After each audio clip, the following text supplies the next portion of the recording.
Hello. On New Canadians today, we will be talking about financial awareness for newcomers, especially women in Canada. And to discuss that with us, we have Mesret Haile from Canadian Centre for Women's Empowerment. Welcome. Thank you so much for having me. So let's get started with learning about why is it important for newcomers to Canada to be financially aware. Yeah, financial awareness is very important, not only for newcomers, for everyone in Canada, because as you know, when newcomers come to this country, many people, they have different upbringing, different culture, and in some culture, especially the culture even I came from, we don't talk about finance, we don't talk about our money, we don't talk about even our financial rights. So when you come to this country, finance is the most important thing, right? So if you don't know about your finance, how to take care of it, if you don't educate yourself, if you're not well aware, it's very hard to sustain your finance and also to maintain wealth.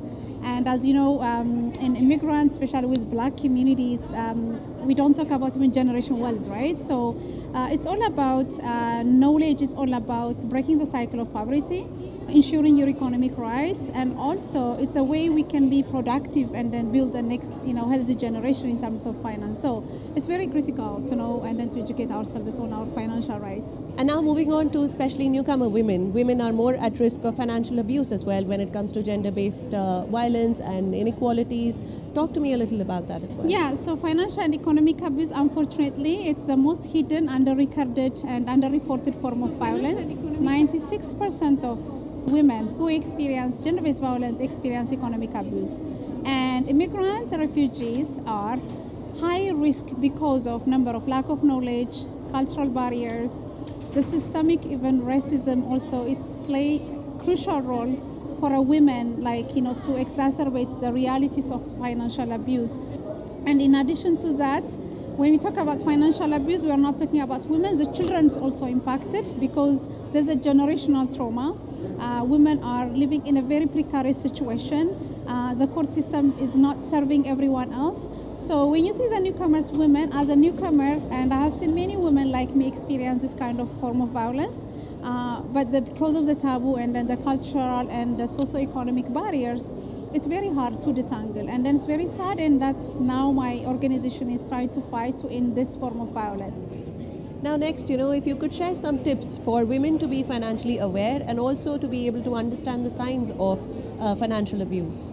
We encourage women, of course, to take her own financial rights. So financial rights is not an easy thing, but the first thing is educate. We need to educate ourselves. So all women, I would encourage, has to know her financial rights. What does it mean access to bank? What does it mean access to saving? What does it mean about her economic resource, her asset, if there's any joint or even her own asset? But for a woman who's in this situation, let's talk, let's break the silence. That's the most important thing. And then also let's encourage also our younger generation. I'm a mother, I have a teenager daughter. As a parent, let's also educate our kids. That's how you break the cycles of generation poverty and the cycles of violence. And in addition to that, if there is any community groups, we came from very cultural community, let's start a conversation in our community. There's a lot of women groups, there's a lot of church leaders group.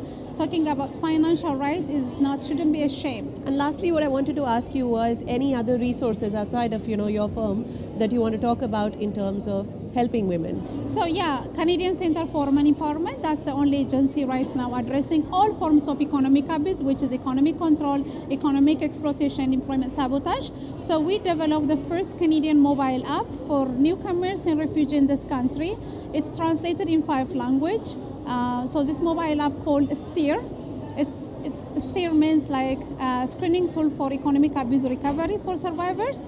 So they can access that mobile app. They can download not only finance, but they can access where should they get the lawyer, how they talk to the credit collector, what are her financial rights, and also is there any flag behaviors on financial and economic abuse. That's another resource. In addition to that, our website have a bunch of resources for victims. And for someone who want to have a training on domestic economic abuse, we have a program specifically for newcomers and racialized who lives in Ontario.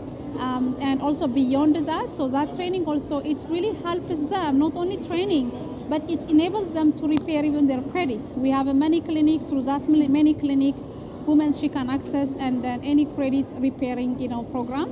And if they want to go back to also the workforce through that program, we can arrange so that at the end of the day, we want to ensure that women have a safe economic platform, and also want to ensure her economic justice and her rights. So that's how we work in my organization. Wonderful. Thank you, Mesret, for your time. Thank you so much. It's my pleasure for bringing this topic. Yeah.